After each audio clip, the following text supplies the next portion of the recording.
Chapter 4 Irresistible. Kyle Bradshaw is one of the most consequential people in history. In the course of just 3 seconds, he permanently altered the course of 3 lives to the point where the aftershocks of his actions are still being felt almost a century later. Without him, there would be no Stormbreakers, no Jericho, no Battle for Earth, and quite possibly no humanity after 2036.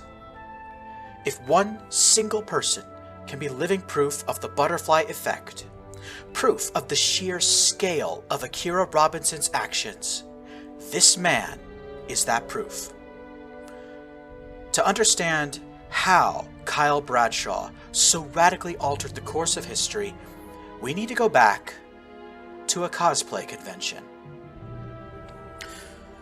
I know that a significant number of non-humans read my books, so allow me to include this explanation for Levakians, Celt, Mykor, Amadi, Vanians, and any other species whose culture lacks this particular phenomenon.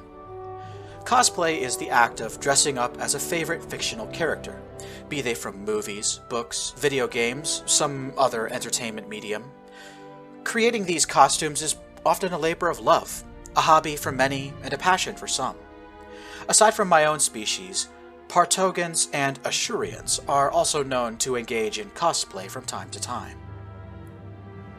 In the years before World War III, cosplay conventions were events where hundreds or sometimes thousands of people gathered to show off the costumes they created. They would praise and critique one another's work for days on end, all the while meeting up and hanging out with like-minded folks who enjoyed the same works of fiction. Kyle Bradshaw was an avid member of this community, yet he was an outlier within their ranks. He was born and raised in Arcadia Bay, a small town in Oregon, and lived with his parents. He loved science fiction shows like Star Trek and regularly cosplayed as characters from those movies. Unfortunately, Bradshaw had a long-running streak of antisocial behavior. When he was in school, his parents received regular complaints about the rude and abrasive ways their son spoke to others.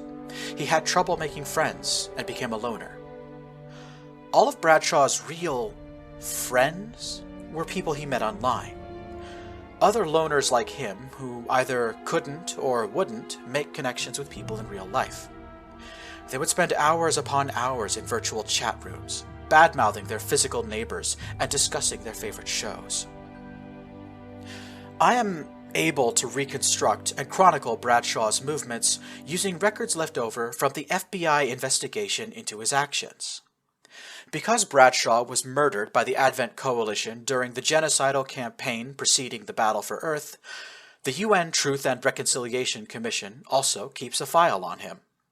These combined files were quite large, so I had to recruit several members of my family to sift through all of the data. I owe a debt of gratitude to Varian and Chris for their contributions to this section. Based on our findings, this is roughly what happened. July 10th, 2004, Los Angeles, California. On that cozy Sunday morning, Kyle logged into a web forum he frequented often and declared he was heading to the cosplay convention to pick up chicks. He dressed in the uniform of a Starfleet officer, a character from Star Trek, and then he traveled to the event via car. Approximately 3,500 young people were at the convention hall that day. They wore an incredible variety of costumes, dressed up as wizards, space rangers, pirates, magical girls, knights, Vikings, samurai, rock stars, heroes, villains, spies, superheroes, explorers, and so many other characters from big and small screens alike. As of the publication of this book, in the year 2084, about 50 of these people are still alive. Half of them agreed to interviews with either myself, my family, or the Truth Commission. According to witness reports and the FBI files, Kyle flitted from one group of fans to the next. He tended to loiter and not say much, instead choosing to stare at girls and young women with an expression that made many people uncomfortable. Once Kyle wore out his welcome, he would move on. Plenty of people who were there that day suggested that Kyle was very awkward, and while he did try to strike up a chat with many women, he seemed unable to keep a conversation going for more than a minute.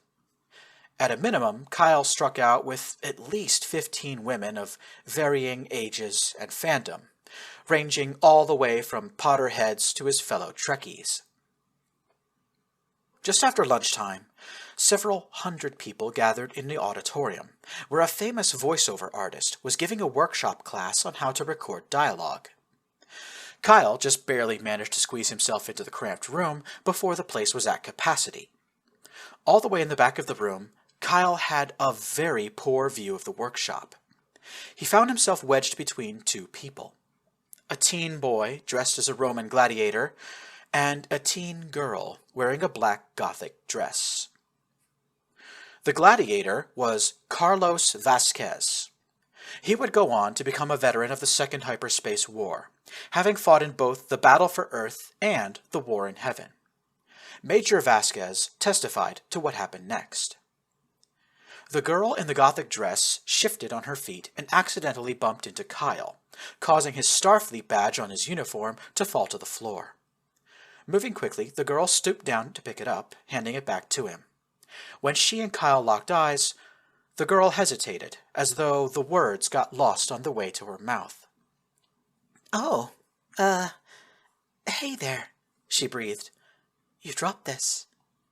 Kyle took the badge back, and the girl looked away. Kyle himself did not break his gaze. According to Carlos, Kyle spent the next 2 or 3 minutes just staring at this girl, looking up and down every inch of her body. The Major was convinced that the young woman was fully aware of the fact she was being ogled.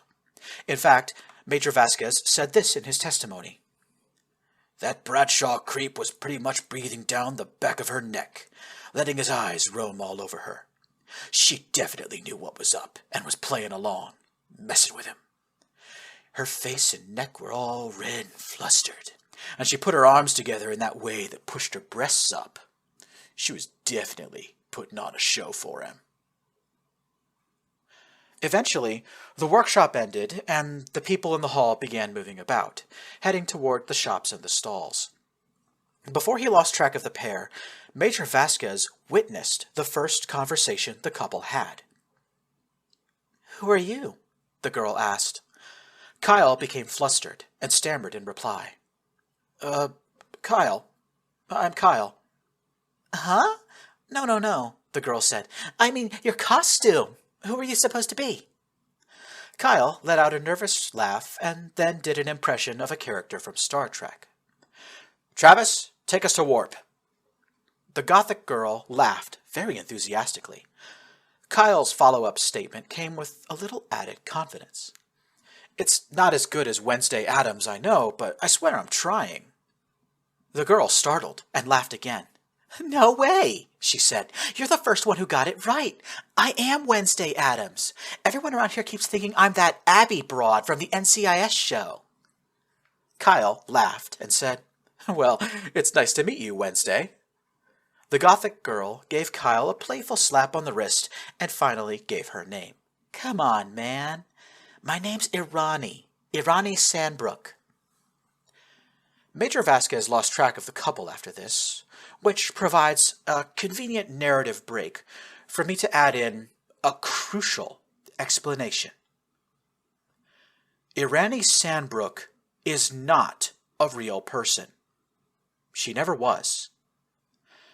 Kyle Bradshaw left the scene in the arms of the paradox.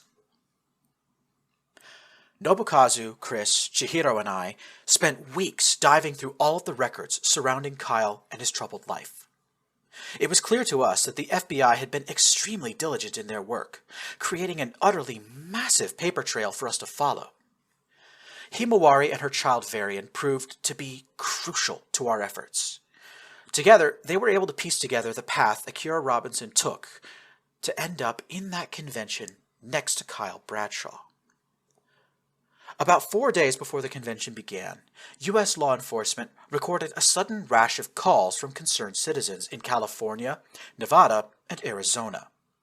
All of these people reported seeing the same thing: a UFO traveling from east to west. Several airplane pilots also reported seeing a UFO. The most detailed account comes from a fighter pilot doing a routine patrol around Nellis Air Force Base in Las Vegas. Captain Stanley Greer reported seeing a 4-engine vehicle with white paint on its dorsal side and black paint on its ventral side. He described it as a Delta Wing aircraft flying at high altitude. When he called it in, he claimed he had seen Buran, the Soviet space shuttle. However, Greer retracted this claim within the next 6 hours and remained convinced until his dying day that he saw some kind of alien craft. Today, the answer is obvious to any of us with half a century of hindsight. This UFO was the Archangel, the time ship used by Akira Robinson, the Paradox. Considering the terrain of the southwestern United States, it is very reasonable to assume that she landed in the vicinity of Death Valley and then traveled to Los Angeles by some other means. As for her alias, we've had to engage in some speculation. Historians who specialize in the paradox have proposed many possible explanations, but I believe Chris, history dude, Wright, may have happened upon the correct answer. He suggests that Irani Sandbrook is one of the very first false identities Akira made for herself. He points out that the persona used a very thin disguise, and that the name itself is simply an anagram of Akira's name. Clearly, a disguise so weak was made by an amateur, Chris suggested. I think the only reason Akira continues to use that particular alias is because it was never unmasked. The next time Irani Sandbrook and Kyle Bradshaw were seen was outside the convention hall as the con closed for the night. Witnesses said Bradshaw kept one arm draped over Irani's shoulder and was steering her where he wanted to go. Irani reportedly encouraged him, asking things like, "Where next?" and "What do you want to do now?" They went to the same restaurant as many of the other convention attendees and shared a meal. A few witnesses reported seeing them together. At one point during the evening, a man who'd attended the convention earlier in the day, and was still wearing his costume, tried to poach Irani. He placed a big glass of beer down on the table in front of her, in spite of all the witnesses suggesting that Irani was just 18 or 19 years old, and thus too young to drink alcohol. "Hey, little baby," the stranger said in a smooth voice. "This guy's boring you, isn't he?" Kyle became upset, balling up his fists and making threatening gestures. The stranger carried on. "Come on, let's get out of here," the guy said. "I've got so much more going on. I work for NASA. You want to see my spaceship?" To the surprise of many witnesses, Kyle now directed his angry expression towards Irani, as though he was silently threatening to retaliate if she even considered leaving him. Irani saw this and said to the strange man, "Look, dude, I've seen lots of spaceships before. I'll bet yours is nothing to phone home about." This took all the wind out of the man's sails, and he gave up his attempt. After the interloper left, Irani jokingly chastised Kyle about not standing up for her. Witnesses say she was trying to make a joke, but Kyle appeared to take her words seriously. A couple hours later, the pair turned up at a drive-in theater, where they watched a movie about a spy trying to assassinate some rival. There was a witness in the car next to them, and she spoke to us on the condition of anonymity. This is what transpired. Kyle parked his car with the windows down, allowing the witness, who was alone, to hear the entirety of his conversation with Irani. The witness admitted she was very curious about the couple and paid more attention to them than to the movie, keeping her own car seat leaned back so that her head was out of view. You don't seem like the kind of girl who watches movies like this, Kyle began. Have you seen Tom Cruise? Irani sighed. Oh, man. He can tie me up and throw me in the trunk whenever he wants.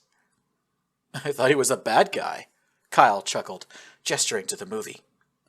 On screen, a hitman, played by the actor Irani mentioned, was forcing a taxi driver to load a body into his car. Think I care? Irani's voice fluttered. I'm all worked up just thinking about him. Kyle laughed. You must have a thing for kidnappers. What's it called? Something syndrome. Stockholm, Irani replied dreamily. Not just kidnappers, you know. More like troublemakers in general. Kyle paused for a moment. Irani seemed to read the subtle change in his mood because she added, I don't want someone, you know, boring. Kyle got defensive. I'm not boring, he said. I could tell. Irani's voice got softer, as though she had moved closer to Kyle. I saw the way you moved when that creep came over to me. You looked like you wanted to beat him up or something. I would have. Kyle sounded like he was talking to himself. I totally would have. Irani seemed to be egging him on, encouraging Kyle to follow this train of thought. You must get real angry when people mess with your stuff, huh? You're damn right, Kyle growled. They got no business messing with what's mine. So, what's going to happen the next time you see me with some other guy? At this point, the witness's curiosity was so piqued that she dared to peek up from her reclined car seat. She claims to have seen Kyle withdraw a handgun from the armrest and show it to Irani, who reacted with awe. She ran one hand along the barrel, jaw open, before casting her eyes back up at Kyle. None of my other boyfriends owned a gun, she whispered. When Kyle realized that Irani was impressed, he was emboldened. He aimed the pistol toward the movie screen and said, Some guy ever looks at my girl the wrong way, and blam! End of the road for him. Irani slowly nestled herself into Kyle's arms, placing one hand on his chest. I hope the girl you're talking about is me. Irani's voice was even softer now. I'd do anything for a guy like you. According to the witness, the conversation ended here. She says she'd guessed exactly what was going to happen next, but was too frightened to roll up her window, lest her eavesdropping be discovered. She listened to what she described as an intense encounter for about 15 minutes. When they finished, Kyle turned on his car and drove away. The witness caught a brief glimpse of Irani Sandbrook in the passenger seat. She was slumped over and appeared to be semi-conscious, but satisfied. FBI, GTRC, and my own investigations have put together a very rough timeline of the Sandbrook-Bradshaw relationship. The important takeaway is that Kyle's behavior and lifestyle underwent a radical change after his encounter with the individual now known as the Paradox. This train of thought led us to a very important question. Why did Akira use seduction to get Kyle Bradshaw to do her bidding? It is a well-known fact that during this time period, Akira was the most powerful psionic in the galaxy. She could have placed Kyle under mind control at any moment, and achieved her goals with far less effort than other means. Tempting him with her body was not necessary at all. At least, that's what we thought at first. Himawari's old friend Chris was just as confused when we came across this information. He has written more about the paradox than any other 2HW historian, and even he struggled to find an explanation for the sudden change in Akira's modus operandi. For days we were stumped. until my grandchild Varian found a single piece of paper that caused all of the puzzle pieces to fall neatly into place. Buried deep within the paperwork Igarashi gave me was an official document from the United States government. It was an executive order signed by my own father during the 6th year of his presidency. It was a simple order to declassify and make public all secret government files regarding the discovery of element number 115.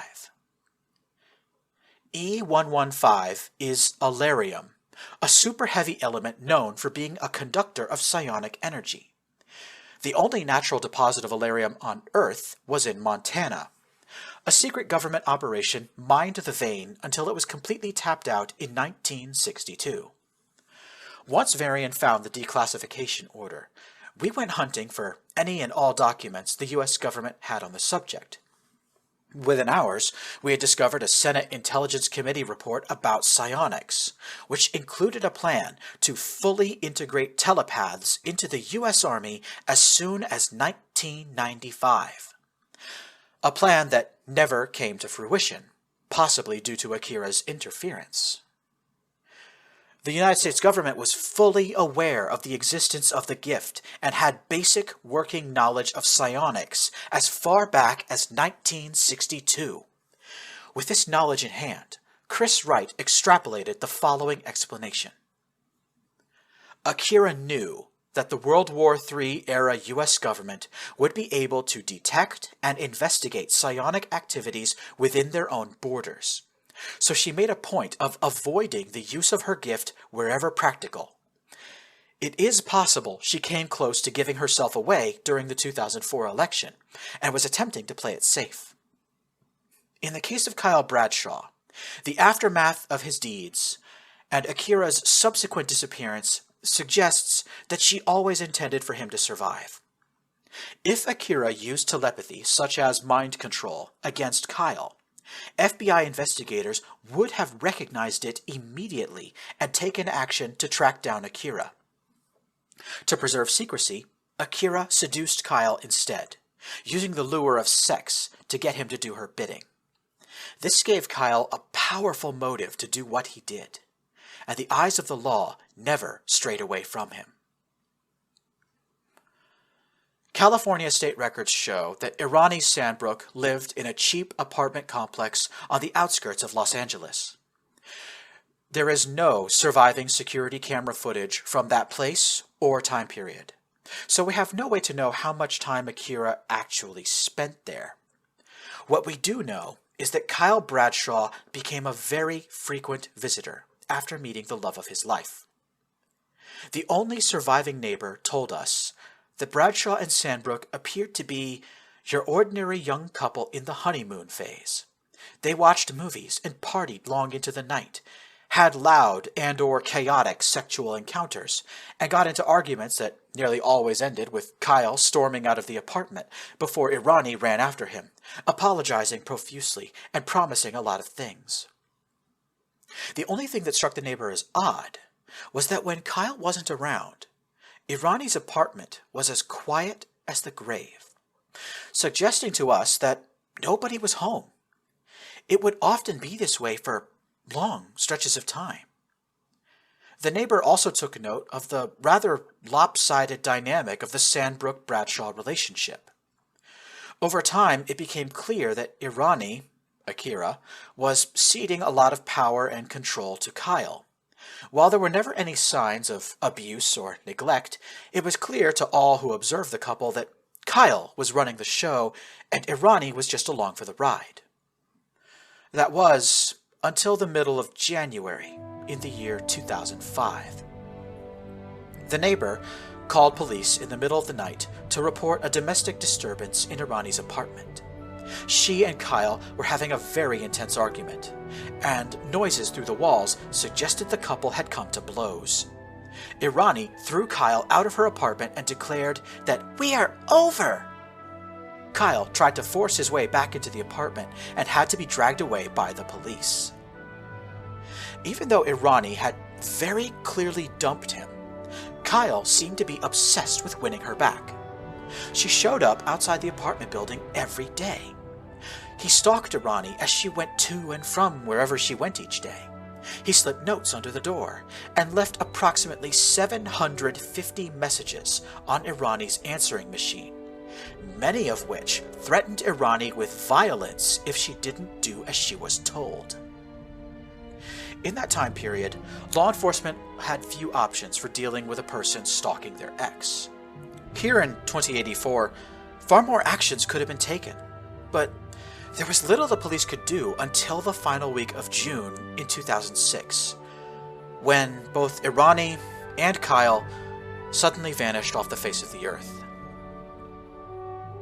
Irani Sandbrook was never seen again. Kyle would turn up at Arlington National Cemetery near the tomb of the unknown soldier, where he would change the course of my own life forever. In the aftermath of Kyle's actions, federal and state law enforcement found Irani's apartment and broke into it.